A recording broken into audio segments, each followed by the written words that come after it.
Hello everyone, good evening. তোমরা সবাই কেমন আছো কমেন্ট করে কিন্তু জানিও। আমরা কিন্তু বেশ ভালো আছি। চলে আসলাম তোমাদের সাথে আবারও একটা ছোট্ট মিনি ব্লগ শেয়ার করতে। লক্ষ্মী পুজোর আগের দিন সন্ধ্যাবেলায় আমি আমার মা লক্ষ্মীকে নিয়ে একদম কিন্তু নিচে বসে পড়েছি। তোমরা অনেক দিন যাবত আমাকে কমেন্ট করছে, একটা কমেন্ট সবসময়ের জন্য আসে, আমি মা লক্ষ্মীকে কীভাবে পরিষ্কার করি আর কী কী দিয়ে পরিষ্কার করি সেই ভিডিওটা তোমাদের সাথে শেয়ার করতে বলছিলে। তাই ভাবলাম লক্ষ্মী পুজোর আগের দিন মা লক্ষ্মীকে তো এমনিই পরিষ্কার করতে হবে, তা আমি কী কী দিয়ে আমার মা লক্ষ্মীকে পরিষ্কার করি, পিতলের মা লক্ষ্মীকে, সেটাই তোমাদের সাথে আজকে শেয়ার করব। তা তোমরা দেখতেই পেলে এক বাটি মতন কিন্তু টক দই নিয়ে নিয়েছি। টক দইয়ের কোনো মাপ থাকে না, টক দই তোমাদের ঠাকুর যেরকম সেই অনুযায়ী নিয়ে নেবে।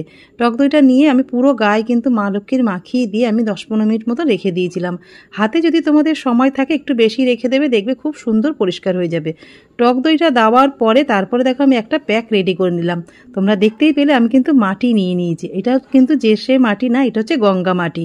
গঙ্গা মাটি জানো দিয়ে পরিষ্কার করলে ন্যাচারাল কিন্তু একটা প্যাক তৈরি হয়ে গেল, ন্যাচারাল পরিষ্কার করবে তোমার পিতলের মা লক্ষ্মীকে। গঙ্গা মাটি নিলাম, ওর মধ্যে নিলাম চন্দনের গুঁড়ো আর নিলাম গোলাপ জল, সব কিছু দিয়ে ভালো করে হাত দিয়ে মেখে নিয়ে একটা প্যাক তৈরি করে নিলাম। তারপরে ওই টক দইয়ের ওপরেই, টক দই কিন্তু ধোবে না, টক দইয়ের ওপরেই কিন্তু গঙ্গা মাটিটা ভালো করে মাখিয়ে রেখে দেবে। 5 মিনিট মতন মাখিয়ে নিয়ে তারপরে হাতের সাহায্যে ভালো করে কিন্তু আলতো করে, যেন মা লক্ষ্মীর যেন ব্যথা না লাগে সেইভাবে কিন্তু ডলবে। তা দেখতেই পাচ্ছ একদম চকচক করছে, নতুনের মতন কিন্তু আমার মা লক্ষ্মী একদম পরিষ্কার হয়ে গেছে। আমার মা লক্ষ্মী চরণ দুটো এতটাই চকচক করছে যে আলতা না পরিয়ে থাকতেই পারলাম না। আলতা দিলে তো উঠে যাবে, ওই জন্য ফেব্রিক দিয়ে আলতার মতন করে পরিয়ে দিয়ে মাঝখানে একটা ফোঁটা দিয়ে সাদা ফেব্রিক দিয়ে কিন্তু একটু ফুল করে দিলাম। কেমন লাগছে আমার মা লক্ষ্মীর চরণ দুটো অবশ্যই কিন্তু তোমরা কমেন্ট করে জানিও। তারপরে রূপোর মল তো করাই ছিল, সেটা কিন্তু পরিয়ে দিলাম।